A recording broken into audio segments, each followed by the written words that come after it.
बोलो जयकारा बोल मेरे श्री गुरु महाराज की जय। प्रेमी गुरुमुखों, संसार में जो संत महापुरुष होते हैं ये भगवान खुद ही संतों का रूप बन के संसार में आते हैं और जो भी उनकी चरण शरण में जाता है उनकी ये कोशिश होती है कि ये जो जीव है ये दोबारा 84 लाख योनि में ना जाए, नरकों में ना जाए। उसके ऊपर वो अपनी ऐसी कृपा करते हैं, उसको नाम देते हैं ताकि नाम जपे। नाम की गंगा जो है, ये नाम क्या है, ये गंगा है, इसके अंदर गोते लगाने हैं, हमें नहाना है। नहाने का मतलब क्या है कि 24 घंटे उठते बैठते चलते फिरते हमें ये नाम जपना है। इसका कोई समय नहीं है, कोई इसकी कोई जगह नहीं है। जहाँ पे भी आप बैठे हो, कुछ भी करते हो, तो ये नाम जो है हमें 24 घंटे ये जपते जाना है ताकि हमारा जीवन सफल हो जाए। हमें संसार के अंदर आकर हमेशा उनके हुक्मों का पालन करना है, उनके नियमों का पालन करना है, उनकी आज्ञा के अंदर चलना है। तो देखो, जो आज्ञा में चलते हैं उनका तो बेड़ा पार हो जाता है, जो आज्ञा के बिना रहते हैं उनकी अपनी मर्जी है। एक बार पंचम पातशाही श्री गुरु अर्जुन देव जी की वहाँ पे गुरुमुख का बड़ी व्याख्या हो रही थी। जब बड़ी उन्होंने गुरुमुख की व्याख्या की तो वहाँ पे एक गुरुमुख जो उठा तो कहने लगा, गुरु महाराज जी हमें इसका विस्तार पूर्वक बताओ कि जो गुरुमुख की विस्तार पूर्वक इसकी व्याख्या करो। तो तब श्री गुरु महाराज ने बोला कि आप व्याख्या ही सुनना चाहते हो या गुरुमुख से मिलना भी चाहते हो? उन्होंने कहा अगर मिल जाए तो बहुत ही बढ़िया बात है, चलो ठीक है। श्री गुरु महाराज जी ने कागज के ऊपर हुक्मनामा लिखा और शहर का नाम लिखा। जो दूर कोई गुरुमुख रहता था उसके ऊपर लिखा कि 500 रुपये आप गुरु दरबार लंगर के लिए आप सेवा भेजो आप।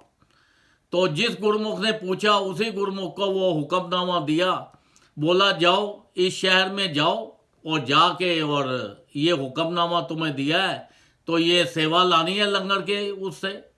वो बड़ा जो खुश होके जा रहा है, बड़ी खुशी से कहता है कि जो 500 रुपये देगा वो तो बहुत बड़ा सेठ होगा, कोई आम बंदा तो हो नहीं सकता। उस टाइम तो एक पैसे की भी कीमत बड़ी होती थी, 1 रुपया तो बहुत ही बड़ी चीज होती थी और 500 रुपया तो अनबिलीवेबल चीज है कि कौन देगा इतना पैसा। अब वो बड़ा खुशी से जा रहा, जाते जाते वो शहर में पहुंच गया। अब पहुंचा तो उस एड्रेस भी मिल गया। जब एड्रेस देखा तो वहां पे वो टूटा हुआ घर था, बड़ा एक गरीब आदमी बैठा हुआ, फटे हुए मैले चले कपड़े, ऐसे लगता था जैसे बड़ी मुश्किल से अपना ये रोटी का गुजारा करता हो। तो वो भगत ने सोचा कि ये जो श्री गुरु महाराज जी को कोई गलती हो गई है एड्रेस लिखने में, ये गलत एड्रेस लिख दिया है, क्योंकि इसके पास तो बेचारे के पास अपने खाने पीने के लिए भी पैसा नहीं है, तो ये 500 रुपया कहाँ से देगा लंगर की सेवा के लिए। अड़ोसियों पड़ोसियों से पूछा, उन्होंने बोला भाई यही आदमी है। उसको जाके मिले, बैठे, उन्होंने बोला अब क्या करें, हुक्मनामा तो देना पड़ेगा। अब वो भगत को हुक्मनामा जो था वो दे दिया। अब जब उसने लिया बड़ा खुश हुआ कि गुरु महाराज जी ने मुझे याद किया है। जब उसने खोल के पढ़ा कि श्री गुरु महाराज जी ने 500 रुपये लंगर के लिए मंगवाए हैं, ये आप भेजो। वो तो उठ को उसको पढ़ के उठ के नाचने लगा, खूब नाचने लगा, बड़ा खुश हुआ। कहता है गुरु महाराज जी के दिल में हमारे लिए जगह थी ऐसी जो हमें इस काबिल समझा हमें, ताकि हमें भेजा ये हुक्मनामा। अब वो अपनी वाइफ थी, वो भी बड़ी गुरमुख थी, उससे जाके पूछा तो उसकी वाइफ ने क्या बोला कि देखो जब श्री गुरु महाराज जी ने ये तुम्हारे से हुक्मनामा भेजा है, पैसे मंगवाए हैं, तो वो इंतजाम भी खुद ही करेंगे। ठीक है, वो भगत को बुलाया, बिठाया, उसको बड़ी सेवा से अपना आदर प्रणाम किया। वो करके तो इतने में बैठे हुए थे दोनों, तो बाहर जो था एक ढंढोरा पिट रहा था। वो आया बादशाह का, कहता है जी बादशाह ने यहाँ पे कुश्ती रखवाई है दंगल किया है, मल्ल युद्ध होगा, जो भी उसमें बड़े बड़े पहलवान आएंगे, जो उसको जीतेगा, मस्कीनिया पहलवान है, जो उसको जीतेगा उसको 1,000 रुपया मिलेगा, और जो हारेगा उसको 500 रुपया मिलेगा। वो तो सुन के बड़ा खुश हो गया, कहता भाई देखो गुरु महाराज जी ने हमारा काम भी बना दिया। अब वहाँ पे जब वो वहाँ पे गए, युद्ध हुआ, वहाँ पे वो ललकार रहा है, कोई भी बड़े बड़े पहलवान आए थे, कोई भी पहलवान उससे कुश्ती करने के लिए नहीं जाए, क्योंकि सब सोचते थे कि 500 रुपये के लिए हम अपनी जान गंवा दें। वो मस्कीनिया पहलवान इतना पहलवान था कि जैसे ही वो जो भी उससे लड़ता वो उसको मार देता था, जान से जिंदा नहीं छोड़ता था, तो कोई भी उसके साथ लड़ने के लिए नहीं गया। तो ये जो भगत था, गुरमुख था, इसने अपनी लंगोटा पहना और चला गया युद्ध के लिए। सब लोगों ने बड़ी तालियां बजाई, हंसी खेली, लो जी ये भी एक आ गया जिसकी पतला सा बूढ़ा सा आदमी है और पहलवान के साथ तो कुश्ती लड़ेगा। अब पहलवान जो था वो बड़ा सोच में पड़ गया, वो कहने लगा कि मैं इसके साथ एक फूंक मारूं तो ये उड़ जाएगा। उसको बुलाया अपने प्यार से, कहता है तू मुझे सच सच बता, अपनी जिंदगी से दुखी तो नहीं हो गया? दुखी हो गया तब भी बता दे, मरने के लिए मेरे पास क्यों आया है, सच सच बता। वो कहता है तू कुश्ती लड़, तू मेरे साथ, तूने ललकारा है, मैं आया हूं, तू मार या मेरे से हार या हार जा। अब जैसे वो फिर उसने बड़े प्यार से बुलाया, फिर तीसरी बार बुलाया, कहता है सच सच बता दे बात क्या है। तब उसने बताया कि मेरे गुरु महाराज जी ने मुझे ये ऐसे मतलब कि हुक्मनामा आया है, 500 रुपया देना है, मैं सुन के तेरे साथ आया हूँ। अगर ये मेरे साथ ये जो मैं सिख लाया हूँ तो मेरे मरने के बाद 500 रुपया इसको दे देना, ताकि गुरु महाराज जी की हुक्मनामा पूरा हो जाएगा, सेवा पहुंच जाएगी और मेरा जीवन भी सफल हो जाएगा।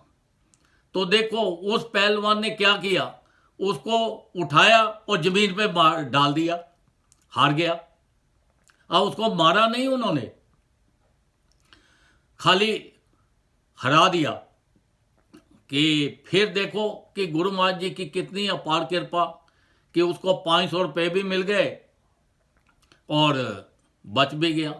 तो गुरुमुख हो तो ऐसा होना चाहिए, हमें ऐसा गुरुमुख बनना है, हमें टाइम पास वाला गुरुमुख नहीं बनना, दिखावा का गुरुमुख नहीं बनना कि हम गुरुमुख हैं जी, ऊपर से हमने अपना वो कपड़े पहन लिए या कुछ बैठ गए या मन में दुनिया को दिखाने के लिए पूजा पाठ करें। नहीं, सच्चे मन से, दिल से, तन से, मन से, धन से सत्संग में जाना है, सेवा करनी है उनकी।